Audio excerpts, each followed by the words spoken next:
This is one that you want to use a large amount.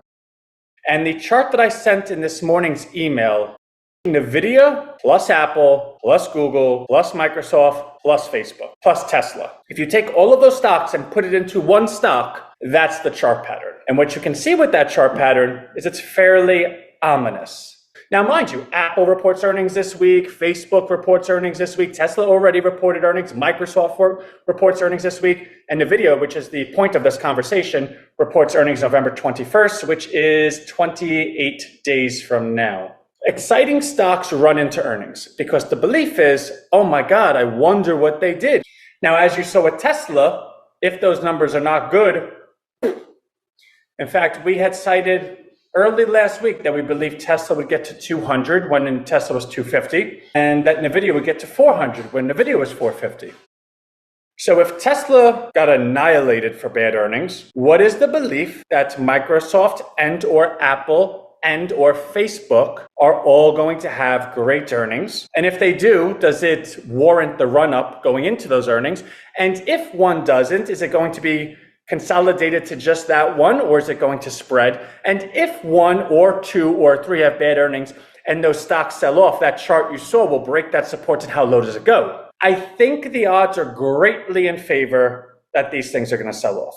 On top of that, the US government has banned NVIDIA from selling their highest level chip to China. Now they're in talks to ban the number 2 and the number 3 chip from NVIDIA, which says two things. One, NVIDIA is that good, that no other company has chips banned, but NVIDIA has possibly their top 3 chips banned, which means their top 3 chips are better than everyone's top 1 chip. That's a good thing.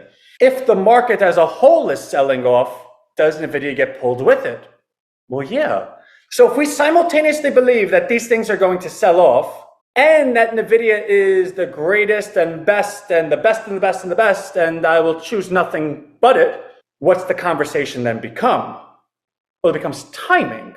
So NVIDIA reports earnings, I believe, November 21st, which means everyone and their mother, brother, sister, uncle, aunt, grandmother, grandfather knows that those earnings are going to be explosive. Everyone knows this. Here's the thing. This is the beautiful part. That's known. There is no one that thinks those earnings are going to be bad. That by itself, and again, we're talking about stocks, doesn't guarantee anything. Because if everyone knows something, then the stock is priced for that outcome. If those earnings aren't everything in a bag of chips, as the cool kids would say, the stock's going to go down even if the earnings are good. Because they're priced for those earnings to be everything in a bag of chips. So if you know the earnings are going to be amazing, then what is the opportunity that allows you to buy the stock? A sell-off. And a sell-off that has nothing to do with the company. A sell-off that's completely as a function of market internals. Now, last week we cited that we think we saw a lot of margin selling. And we cited that if that were to be true, you would see stocks like Tesla, you would see stocks like NVIDIA sell off because they're the darlings of Wall Street. We have seen that thus far. But now it's sitting at that support line. Do we think that margin selling is so cute, is so perfect, that it's going to land the plane right on that runway? No, I don't think that in a million years. I don't think that at all. I think the market sells off further.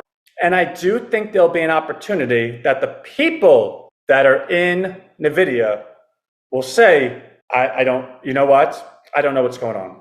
Because remember, NVIDIA was $500. It's now $400. You can love a stock as much as you want. You're down 20%. How much are you willing to be down?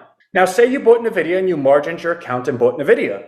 Now, when you margin your account, you're borrowing against your money at 100%. So if I have $100 in an account, I'm now owning $200 worth of stock. Well, if my stock is down 20%, that means my account's down 40% because I have 2 shares that are down 20%, but I only own 1 share. So I'm in for $100, but I'm down $40. What's the margin requirements? It's 50%. If your account goes under 50%, you either have to send money in to cover your margin call, or the margin, this is the best. It's not fun when it happens to you, but I've seen it happen so many times. Bing, bing, bing. Yeah, it's Anthony. Oh, this is the margin desk. If your client does not send in money by 2 o'clock today, we're selling all of their stock. No, please. Anthony, did you hear me? Goodbye. Because the margin requirements are 50%. It's not up to these individuals, and they're not going to take the risk for you. They're not going to put up firm collateral for you. So what does that mean for NVIDIA?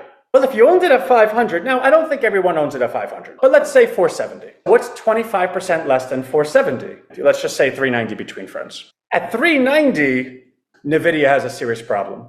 NVIDIA has people calling in saying, I have to sell. My clients, I called them. They don't want to send any more money. They're losing money on every other stock. If NVIDIA is down, what do you think every other stock is? They said, I don't really care. You know what? Sell it. And this is why the retail investor always loses. Because once all the retail investors sell, the stock is going to boop, boop, boop, boop, boop. It's not going to be because of the company. It's going to be because the stock has excess selling, which means the prime brokers, the ones that are doing the margin call, know that. They're not oblivious. Oh, yeah. Hey, investment trading floor, shut up. In 2 days, we're about to have 40% of NVIDIA have to sell. So don't buy it yet. Just chill out. And you can start buying for your clients when these guys sell. Okay? Yeah, I'm going to call them myself. Don't worry about it. That's how this works. It's really disgusting, which means if we're right, there is going to be a point in time where we can buy NVIDIA at 390, 395, somewhere over there. Okay. Is that a stock thing or is that a company thing? Well, it's a stock thing. The company's fine. It's not like the company's like, oh, darn, our stock went down, therefore AI is not going to work. No. So what does this all mean? It means what I want to do is I would like to buy calls in NVIDIA that are dated after the earnings. So say the earnings are November 21st, which I believe they are, then I want to buy calls that expire November 22nd. I want to buy these calls at the correct moment when NVIDIA is selling off. Because at that moment, you would have had all of the selling, or most of it, out of it, and now all the big buying's coming in. The catalyst directly in front of it is the fact that there's earnings that all of us know are going to be great. And what is good about great earnings? Every stockbroker and their mother call their clients, hey, listen, I know you lost money on it. I get it. But they're reporting earnings now. What is that person going to do? They're going to buy it all the ways up. Now, whether the earnings are good enough for that guy to actually make money is a different story. But do I want to own something before that guy starts buying it hand over fist? Of course I do. When you have a company that's well ahead of its time, everyone wants in. Everyone knows what those earnings are going to look like. It's about when you get in. And the benefit is that you know it will run into earnings because everyone, all the excitement, the retail brokers, the big Wall Street houses that come out with price upgrades before the stock. Oh, our channel checks say that NVIDIA is going to report this, report. It becomes a fun game. Everyone wants to be at the party because the party's at NVIDIA. That's where the party is. Meaning, you can own it and likely just ride the wave. Here's the problem. Exactly what I'm saying to you is not only known by me. It's probably known by a lot of people. Which means there's a lot of people waiting at the exact moment to ride that wave. Now, what happens when everyone's waiting to do something?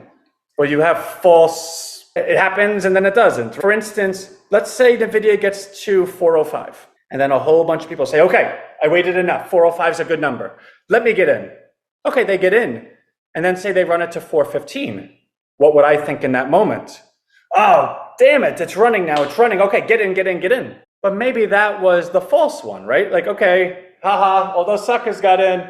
There's no one left. Now it sells. And all those people that got in, they only got for short-term play. So they're going to sell very quickly. So people got on 405, goes to 415, 416, 417, sells off. All of those people in those 10 points sell it immediately because they were only in for short-term. The stock's not working well, so they sell it. Now it goes down to 400, 397, 396. At that point, that's the point. That's the buy point. If we're right, the market would likely sell off today, or at least start looking quite vulnerable. Because remember, it closed at 420. Everyone is saying, okay, it's at the line. This is where we buy. You see how it always goes up? And then once that line breaks, if the stock comes down because of stock market, but not because of company, the earnings are going to be great, which we know they are. They don't have to be, but if everyone has consensus the numbers are going to be great, the stock is down for mechanical reasons, then that equals a run-up. If you have those four things in place, it only comes down to timing. I really, truly believe everything that I could want you to know, I've shared.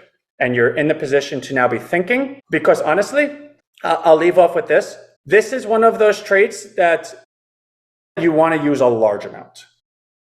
Because even if you get it wrong, right, like you bought it at the worst price, darn, it's still conceivably going to run up the day of earnings. Remember, earnings aren't until after the bell. Therefore, there's still going to be so many people that are looking to buy those calls that your risk, how much you would have lost, is still going to be highly supported by constant buying. I'll tell you this, me personally, I'm thinking in my head a larger number than usual.